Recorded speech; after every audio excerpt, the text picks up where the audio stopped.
أعوذ بالله من الشيطان الرجيم بسم الله الرحمن الرحيم تبت يدا أبي لهب وتب ما أغنى عنه ماله وما كسب سيصلى نارا ذات لهب وامرأته حمالة الحطب في جيدها حبل من مسد صدق اللہ العظیم۔ سورۃ اللہب مکی سورت ہے، 5 آیات، 23 الفاظ، 71 حروف ہیں۔ لہب کا لفظ 2 دفعہ آیا ہے اس میں، پہلی آیت میں اور تیسری آیت میں، اسی سے سورت کا نام سورۃ اللہب ہے۔ لہب کا معنی شعلہ ہوتا ہے۔ ابو لہب کو بھی اس لیے کہتے ہیں کہ وہ بڑا وجیح آدمی تھا، اپنے خاندان کا سردار تھا، وڈیرا تھا، اور قد اونچا لمبا تھا، اور چہرہ اس کا چمکتا تھا، اور اسی کی مذمت میں یہ سورت نازل فرمائی گئی ہے۔ حضور علیہ السلام پر جب پہلی وحی نازل ہوئی تو اس کے بعد 3 سال تک جو ہے وحی کا سلسلہ منقطع رہا، فترت وحی کا زمانہ رہا، اور پھر 3 سال بعد وحی نازل ہوئی تو آپ صلی اللہ علیہ وسلم اس دوران عبادت کرتے رہے اور لوگوں کو دعوت بھی دیتے رہے۔ پھر اللہ تعالیٰ نے وحی نازل فرمائی اور حکم فرمایا وَأَنذِرْ عَشِيرَتَكَ الْأَقْرَبِينَ، اپنے رشتہ دار خاندان کو بھی ڈرائیے، ان کو بھی اللہ کا پیغام دیجیے۔ تو اللہ کے نبی صلی اللہ علیہ وسلم نے درجہ بدرجہ لوگوں کو بتایا،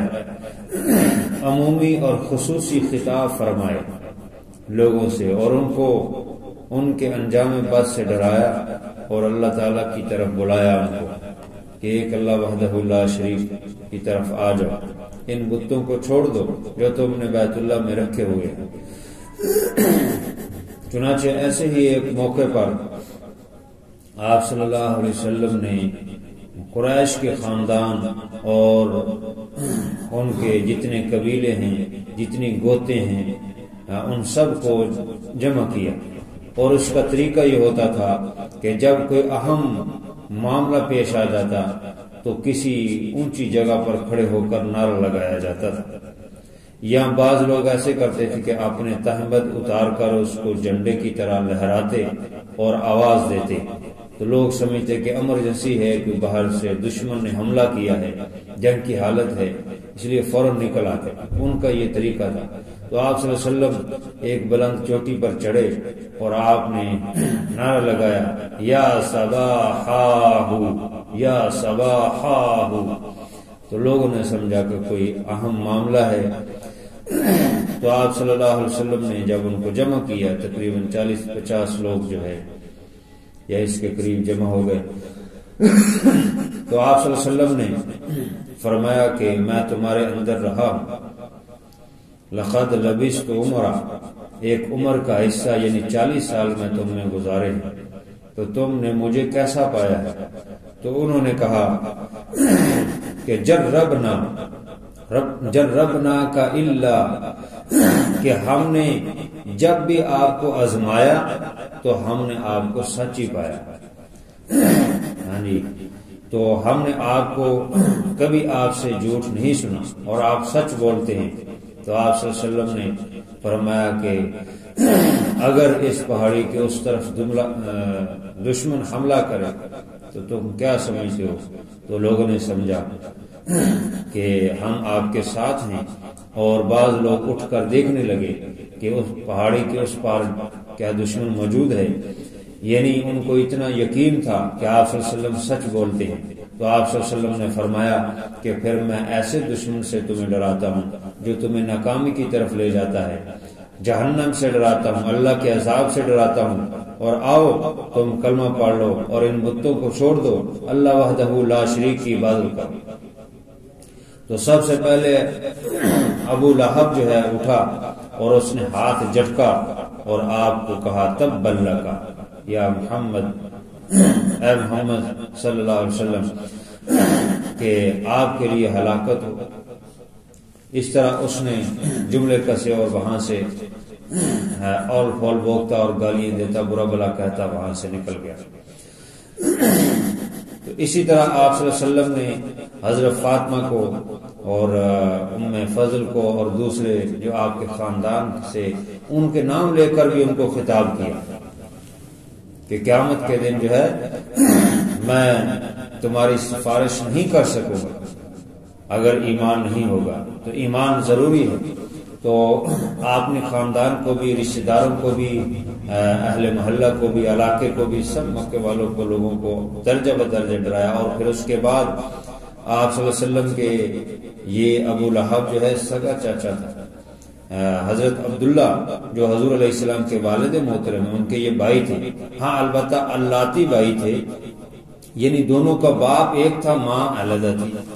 حضرت عبداللہ کی والدہ علیحدہ تھی اور ابو لہب کی والدہ علیحدہ تھی، لیکن باپ ایک ہی تھے۔ عبد المطلب کے دونوں بیٹے تھے جو حضور علیہ السلام کے دادا ہیں، اور اسی طرح آپ کے ایک چچا حمزہ ہیں، وہ بھی ایمان لے آئے۔ آپ صلی اللہ علیہ وسلم کے ساتھ جب یہ برا سلوک کرتے تھے، ظلم و ستم کرتے تھے، تو ان سے برداشت نہ، وہ بھی ایمان لے آئے۔ اور اسی طرح حضرت عباس وہ بھی آپ کی تائید کرتے تھے، بعد میں ایمان لے آئے، اور ظاہر وہ نہیں ہوتے تھے، ذرا خاموش رہتے تھے حالات کی وجہ سے۔ اور ابو طالب جو حضرت علی کے والد ہیں، وہ آپ صلی اللہ علیہ وسلم کی پوری تائید کرتے تھے، آپ کی تائید میں رہے ہیں لیکن ایمان نہ لائے۔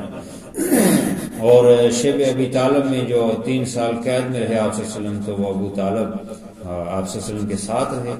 ہر اونچ نیچ میں آپ کا ساتھ دیتے رہے، لیکن ایمان نہ لائے۔ تو بہرحال اس طرح جب ابو طالب کا انتقال ہو گیا تو آپ صلی اللہ علیہ وسلم طائف کے سفر کیا کہ وہاں ان لوگوں کو جو ہے دعوت دیں، لیکن انہوں نے بھی صحیح جواب نہ دیا، بلکہ آپ کو پتھر مارے، آپ کو برا بلا کیا اور آپ کو بہت شدید تکلیف دی۔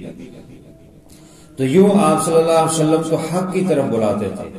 ان کو دعوت دیتے تھے کہ آج حق بات کو مان لو، لیکن یہ نہ مانتے تھے۔ اللہ تعالیٰ کی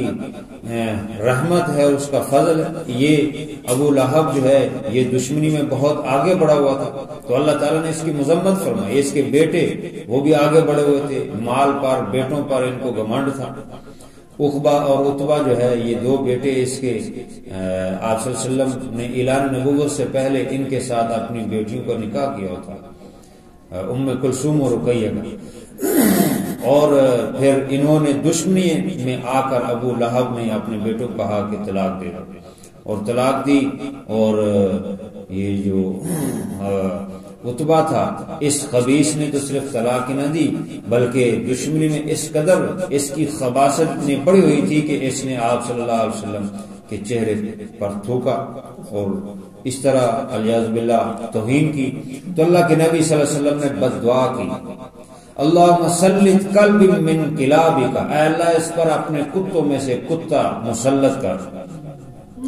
اور پھر ایسے ہی ہوا، یہ اس کے باپ ابو لہب کو بڑا خطرہ رہتا تھا کہ محمد نے بد دعا دی ہے، کہیں ایسا کوئی ہوگا ضرور۔ مان نہیں لاتے تھے، ایمان نہیں لاتے تھے، لیکن جو ہے وہ ان کو یقین تھا کہ محمد صلی اللہ علیہ وسلم کی دعا قبول ہوگی، بد دعا قبول ہوگی، رد نہیں ہوگی۔ چنانچہ ایسے ہی ایک سفر میں گیا شام کی طرف، اور وہاں بصرہ یا کسی اور علاقے میں وہاں قریب تھا کہ یہ سویا، اور بعض نے یہ کہا ہے کہ ایک کتا آیا، ایک جنگلی جانور آیا اور اس کو اٹھا کے لے گیا، اور بعض نے کہا کہ وہاں ایسا ایک اللہ تعالیٰ کی طرف سے درندہ آیا، یعنی آپ صلی اللہ علیہ وسلم فرمایا تھا اللہم سلط کلبا من کلابک، اے اللہ اپنے کتوں میں سے یعنی اپنی طرف سے کوئی ایسا جانور اس پر مسلط فرما۔ تو ایسا ایک جانور آیا جو آ کر جو ہے وہاں جو اس کے ارد گرد سوئے ہوئے تھے لوگ، کیونکہ یہ حفاظت کرتا تھا اور درمیان میں خود سوتا تھا، ارد گرد لوگوں کو سلاتا تھا کہ کہیں مجھ پر کوئی حملہ نہ کر دے جانور۔ تو جانور آیا اور اس نے آ کر جو ارد گرد سوئے ہوئے تھے ان کو سونگا، ان کے منہ کو، ان کے جسم کو سونگا، اور پھر اس نے چھلانگ لگائی درمیان میں اور اس کو سونگا اور سونگ کر اس کو پکڑا اور پھر اس کو چیر پھاڑ کر کے اوپر سے اٹھایا نیچے پھینکا اور یوں یہ تباہ و برباد ہو گیا۔ تو گویا کہ جو گستاخ رسول ہوتا ہے، نبی صلی اللہ علیہ وسلم کی توہین کرتا ہے تو اللہ تعالیٰ اس سے بدلہ لیتا ہے، اور جانوروں کو بھی گستاخ رسول سے بدبو آتی ہے، اور اس نے سونگ کر جو گستاخ تھا اس کو پکڑا اور اس کو چیر پھاڑ کر دیا۔ تو یوں یہ ذلیل و رسوا ہوا۔ یہ ابو لہب خود تو جنگ میں شامل نہیں ہوتا تھا، بدر میں، احد میں یہ نہیں گیا، اس کو خطرہ تھا۔ تو پھر جب واپس آئے تو یہ پوچھتا تھا بھائی بتاؤ کیا حالات، تو وہ کہتے، ابو سفیان نے کہا، چونکہ وہ بھی اس وقت مسلمان نہیں ہوا تھا، تو ابو سفیان نے کہا کہ ہمارے لوگوں نے اپنے کندھے خود ان کو پیش کر دیے کہ پکڑو اور ہمیں مارو۔ تو دوسرا بندہ کہتا ہے اس کے پاس کہ نہیں، ہمیں تو ایسے لگ رہا تھا کہ پکڑ پڑ کے ہمیں کوئی اور مار رہا ہے جو ہمیں نظر نہیں آ رہا۔ تو تیسرا کہتا وہ تو فرشتے تھے۔ ایک غلام تھا ابو رافع رضی اللہ تعالیٰ عنہ، وہ مسلمان ہو گئے تھے، تو اس نے کہا وہ تو فرشتے تھے جو تمہیں مار رہے تھے بدر میں اور تمہیں ذلیل و رسوا کر رہے تھے۔ تو ابو رافع کو ابو لہب نے پکڑا اور مارنا شروع کر۔ تو ام فضل نے کہا کہ شرم کرو، اس کا تو یہاں پہ مالک نہیں ہے اور تم اس غلام کو مار رہے ہو۔ تو اس طرح یہ ظلم سے تم سہتے تھے، ان سے کوئی بات بھی برداشت نہیں ہوتی تھی، اتنا یہ سیخپا ہوتے تھے اور اپنی کفر اور شرک اور جہنم کی آگ میں جلتے تھے۔ تو یوں انہوں نے آپ صلی اللہ علیہ وسلم کی شان میں گستاخی کی تو اللہ تعالیٰ نے ان کی مذمت بیان فرمائی۔ اصل میں ابو لہب یا ابو لہب کی طرح کے جو لوگ ہیں ان سے اسلام دشمنی نہیں کرتا، ان کی ذہنیت سے اسلام دشمنی کرتا ہے کہ ان کی ذہنیت نہ پیدا کرو، بلکہ ذہنیت اپنی نیک رکھو، صاف میں ذہنیت پیدا۔ آج ہمارے معاشرے کے اندر خرابی کیا ہے کہ ہمارے ایسی ذہنیت پیدا کرنے والے لوگ ہیں جو اسلام کے نظام کے خلاف چلتے ہیں، جو ہمارے سکول ہیں، کالج ہیں، یونیورسٹی ہیں، ان سے پڑھنے والے وہ نکلتے ہیں، پھر امریکہ میں، برطانیہ میں، فرانس میں جا کر تربیت حاصل کرتے ہیں، اور پھر وہ لوگ ہمارے اوپر مسلط ہوتے ہیں اور ان کی ذہنیت ایک بنائی جاتی ہے۔ یہ لوگ ان کی ذہنیت یہ بنی گئی، یہ جان بوجھ کے ایسے نہیں کرتے، ان کی تربیت اور ذہنیت ایسی بنائی گئی ہے کہ تمہیں یہ سمجھایا گیا۔ تو اسلام یہ ان انسانوں سے جنگ نہیں کرتا، وہ انسانوں کے اندر جو غلط مادہ پیدا ہو جاتا ہے، کفر اور شرک کی ذہنیت پیدا ہوتی ہے جو نظام کو بگاڑ پیدا کرتی ہے، سودی نظام، کفر کا نظام۔ آج ہمارے عالی قوانین دیکھ لیں،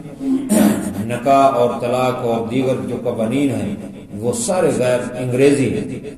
اور اگر ایک آدمی ایک طلاق دینا چاہے تو ہمارا جو ہے وہ نظام یہ نہیں کہتا کہ ایک طلاق، وہ کہتا 3 دو گے تو ہمیں تم سرٹیفکیٹ دیں گے، اگر ایک دو گے تو 2 بھی دو گے تو سرٹیفکیٹ نہیں ملے گا۔ اب ایک بندہ دینا ہی ایک چاہتا ہے تو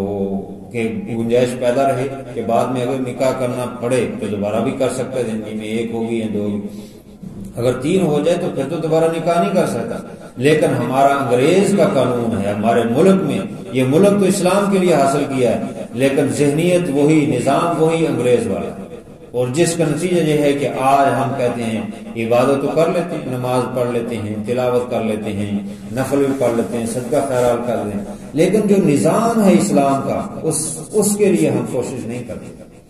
اور ہمارے اوپر وہ لوگ مسلط ہیں جن کی ذہنیت انگریز کی ہے، انگریز نے جنہوں کی تربیت کی ہے، اور اسلام یہی کہتے ہیں۔ ابو لہب سے کوئی دشمنی نہیں تھی، وہ تو حضور علیہ السلام کا سگا چاچا تھا، لیکن ان کی جو ذہنیت بن چکی تھی، جو حضور علیہ السلام کے خلاف آپ کی توہین، اللہ کی توہین، اور اللہ کو وحدہ لا شریک نہیں مانتے تھے، بتوں کی پوجا کرتے تھے، اللہ تعالیٰ نے اس ذہنیت کو ختم کیا، اس ذہنیت کے خلاف آواز اٹھانے کو کہا ہے۔ تو سو یہاں پر بھی ابو لہب اس نے توہین کی، اس کے بیٹوں نے توہین کی، گھمنڈ کرتے تھے۔ اللہ تعالیٰ نے ان کی مذمت میں یہ سورت نازل فرمائی۔ بسم اللہ الرحمن الرحیم، شروع اللہ کا نام لے کر جو بڑا مہربان نہایت رحم والا ہے۔ تبت یدا ابی لہب وتب، ہلاک ہو یدا ہاتھ، ابی لہب ابو لہب کے ہاتھ ہلاک ہو۔ اس کا نام اصل میں تو عبد العزہ تھا، اور ابو لہب اس کو اس لیے کہتے تھے، اس کا کوئی بیٹا لہب نہیں تھا، بلکہ ابو لہب اس لیے کہتے تھے کہ اس کا چہرہ چمکتا تھا، وجیح تھا، اپنے قبیلے کا سردار تھا، اپنے خاندان کا۔ تو فرمایا کہ ابو لہب کے ہاتھ ٹوٹ جائیں، ہلاک ہو جائیں اس کے ہاتھ، وتبا، اور وہ بھی ہلاک ہو جائے۔ یعنی کتنا اللہ تبارک و تعالی صابر ہے کہ اللہ تبارک و تعالی کتنا ظلم ہو رہا ہے دنیا میں۔ لوگ زنا کرتے ہیں، زیادتیاں کرتے ہیں، ناحق قتل کرتے ہیں، مال چیرتے ہیں اور سود کرتے ہیں، لیکن اللہ تبارک و تعالیٰ ان کو مہلت دیتا ہے۔ ایسے ہی ابو لہب جو ہے اس کو مہلت ملی ہے، لیکن اللہ تعالیٰ نے اس کی مذمت بیان فرمائی۔ تو اس میں یہ اشارہ بھی دے دیا کہ جو حق کو نہیں ماننے والے ان کا انجام برا ہے، ورنہ اپنے انجام سے بچ جائیں، وہ کبھی کامیاب نہیں ہونے والے دنیا میں، چاہے وہ اپنے آپ کو یوں سمجھے کہ ہم بڑے کامیاب ہیں۔ تو ابو لہب اس کی اللہ تعالیٰ نے یوں مذمت بیان فرمائی ہے، اور کتنا اللہ تعالیٰ کو غصہ آیا ہے اپنے پیغمبر علیہ السلام کی توہین پر۔ یہ اللہ سے برداشت نہیں ہے کہ اللہ کے محبوب کی توہین ہو، اس لیے مسلمان اس مسئلے میں جمع ہو جاتے ہیں، لیکن مسلمانوں کے جو حکمران ہیں ان کی غیرت اسلامی ختم ہو چکی، وہ اس بات معاملے میں اکٹھے نہیں ہوتے، جس کی وجہ سے یہ ان کافروں کو یہ موقع ملتا ہے، وہ قرآن کی توہین کرتے ہیں، کبھی جلاتے ہیں، کبھی ان کے اوراق پھاڑ کر نیچے پھینکتے ہیں، اور کبھی پیغمبر علیہ السلام کی توہین کرتے ہیں۔ لیکن ہمارے حکمران ہاتھ پہ ہاتھ رکھ کے بیٹھو، زیادہ سے زیادہ ایک بیان دے دیں گے، تو اس سے کچھ نہیں ہوگا جب تک حقیقی طور پہ ہم جو ہے حق کی آواز نہیں اٹھائیں۔ تو بہرحال فرمایا ہلاک ہو ابو لہب، اس کے ہاتھ ٹوٹ جائیں، ہلاک ہو جائیں، اور وہ بھی ہلاک ہو جائیں۔ ما اغنی عنہ مالہ وما کسب، نہیں کام آیا اس کا مال اس سے، اور جو کچھ اس نے کمایا ہے، اس کے بیٹے، اس کا مال، اس کی اولاد، کچھ اس کے کام نہیں آیا۔ یہ چیزیں سب ختم ہونے والی، اصل یہ نہیں ہے، اصل ایمان ہے جو ساتھ جائے گا، جو قیامت میں ہمیں جو جنت کا ویزا ہے وہ ایمان ہے۔ ایمان ہوگا تو ویزا ملے، ورنہ نہیں ملے گا۔ ایمان کی ڈگری ہمارے پاس ہوگی تو ہم وہاں پر جنت میں داخلہ لے سکیں گے،